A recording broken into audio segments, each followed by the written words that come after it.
நமது அரசியலமைப்பில் கூறப்பட்டுள்ளதுபடி உண்மையான கூட்டாட்சியை நிலைநிறுத்த போராடுவோம் என முதலமைச்சர் மு.க.ஸ்டாலின் தெரிவித்திருக்கிறார்.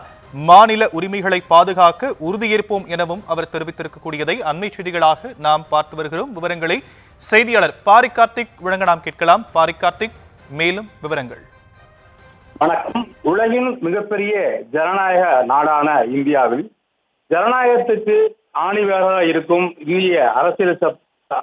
இந்திய அரசியலமைப்பு சட்டத்தினுடைய தினமாக இன்று நாடு முழுவதும் தற்போது கொண்டாடப்பட்டு வருகிறது.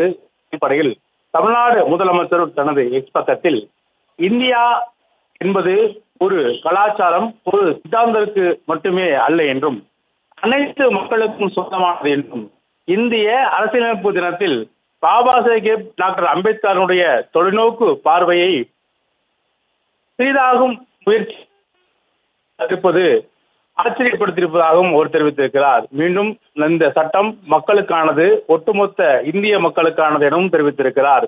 அரசியலமைப்பில் கூற்றுள்ளபடி உண்மையான கூட்டாட்சியை நிலைநிறுத்தவும் ஒவ்வொரு மாநிலத்தின் உரிமைகளை பாதுகாக்கும் அனைவரும் ஒன்று சேர்ந்து துணை நிற்போம் எனவும் தெரிவித்திருக்கிறார்.